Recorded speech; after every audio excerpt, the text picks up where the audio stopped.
जय हिंद दोस्तों।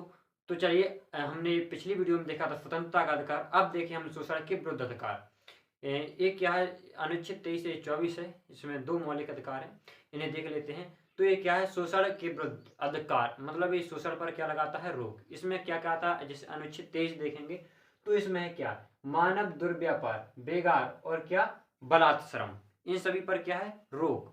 तो हम देखेंगे कि ये अनुच्छेद 23 है, इसमें ये क्या, मानव दुर्व्यापार। तो मानव दुर्व्यापार की श्रेणी में क्या क्या आते हैं, तो जगह दर बहुत कम है तो मैंने लिखा नहीं है, तो मैं ऐसे ही बता देता हूँ।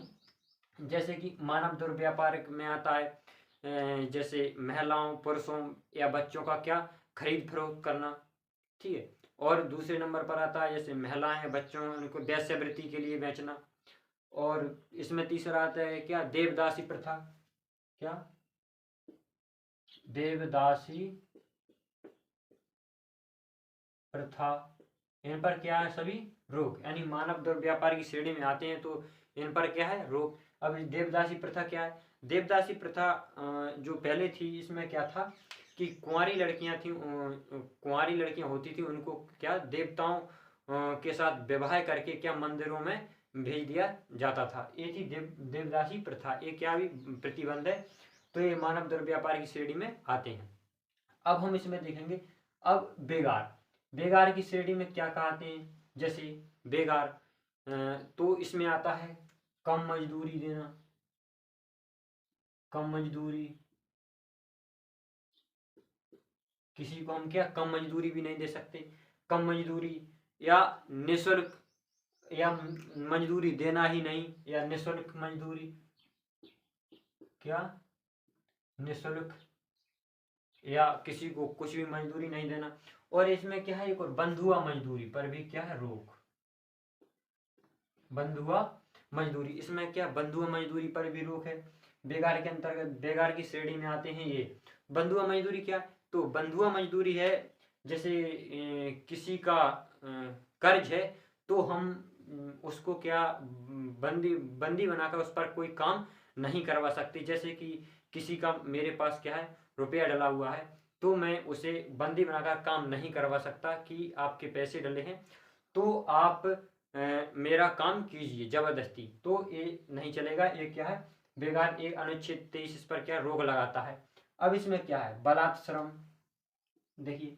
अब बलात्श्रम क्या है, बलात्श्रम में क्या, बलात्श्रम की श्रेणी में आते हैं जैसे कि किसी का जबरदस्ती क्या, शादी करवाना,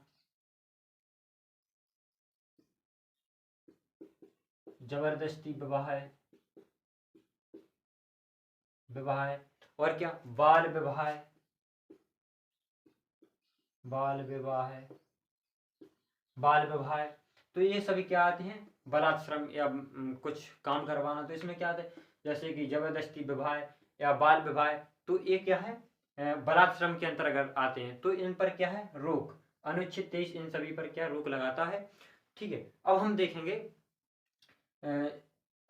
इन सभी पर क्या रोक लगाता है, और इसके लिए अब आगे देखेंगे कि इसमें जो अनुच्छेद 23(2) है, अनुच्छेद 23(2) है, ये बोलता है लोक प्रयोजन और सार्वजनिक कल्याण के लिए क्या, सार्वजनिक कल्याण की कोई भर्ती या सेवाएं राज्य कर सकता है, उसे शोषण के विरुद्ध अधिकार नहीं माना जाएगा। जैसे कि किसी देश ने हमला कर दिया तो आर्मी की जरूरत है, तो हम अचानक से क्या कर सकते हैं, आर्मी की भर्ती कर सकते हैं, तो इसे शोषण का, शोषण के विरुद्ध अधिकार नहीं माना जाएगा। लेकिन इस पर क्या, धर्म, धर्म, प्रजाति, जाति अथवा वर्ग, इन चारों के आधार पर क्या, हम किसी के साथ भेदभाव नहीं कर सकते। जैसे कि आर्मी की भर्ती होना है, तो हम उसमें नहीं बोल सकते कि तुम किस जाति का है, कि इस जाति के लोग इसमें शामिल होंगे, इस जाति के इसमें लोग शामिल नहीं होंगे, तो इन आधारों पर भेदभाव नहीं करेगा। ये कहता है हमारा क्या, अनुच्छेद 23। अब देख लेते हैं अनुच्छेद 24। अब क्या देख लेते हैं, अनुच्छेद 24। अनुच्छेद 24 क्या है भाई, इसमें क्या है, इसमें क्या है, 14 ईयर से कम आयु के बच्चों को क्या, खतरनाक कामों में नहीं लगाया जाएगा। जो 14 वर्ष से कम आयु के बच्चे हैं उन्हें खतरनाक कार्य में नहीं लगाया जाएगा। जैसे कि बाल नियोजन पर, इसी को क्या बोलते हैं, जैसे बाल नियोजन पर प्रतिबंध जो नहीं लगाया जाएगा।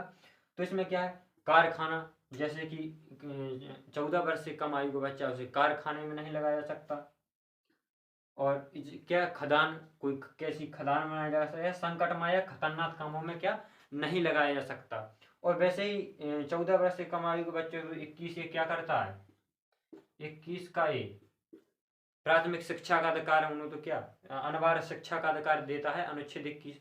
तो यहाँ पर क्या अनुच्छेद 24 पर रोक लगाता है। जैसे कोई अपन घरेलू कार्य में व्यक्ति को लगा, मतलब बच्चों को घरेलू कार्य में लगाया जाता है, ये बच्चों का शोषण नहीं कहलाएगा, घरेलू काम में बच्चों को लगाया जा सकता है। और एक उच्चतम न्यायालय में कि MC Mehta case, MC Mehta case में क्या है कि इसमें एक बाल कल्याण पुनर्वास कोष की क्या स्थापना की गई थी। इसमें क्या है, इसमें जो भी व्यक्ति बच्चों को काम पर लगाता है तो उसके विरुद्ध क्या कार्रवाई तो होगी। और उसके जो बाल कल्याण पुनर्वास कोष है उसमें क्या उसे 20,000 रुपये जमा करने होंगे। और जिस लड़के के, मतलब जिस लड़के को जो व्यक्ति काम पर लगाए हैं उनके वयस्क, उनके परिवार के वयस्क सदस्य को क्या उसे कोई रोजगार देना होगा। अब और इसी के लिए क्या वो बाल संरक्षण अधिनियम बना गया, उसका काम क्या है कि बालकों को अत्याचार से रोकना। तो इस तरह से ये क्या है अनुच्छेद 24 इन सभी पर क्या रोक लगाता है। तो अब हम अगली वीडियो में देखेंगे अनुच्छेद 25 से 28 तक देखेंगे धार्मिक स्वतंत्रता का अधिकार। धन्यवाद।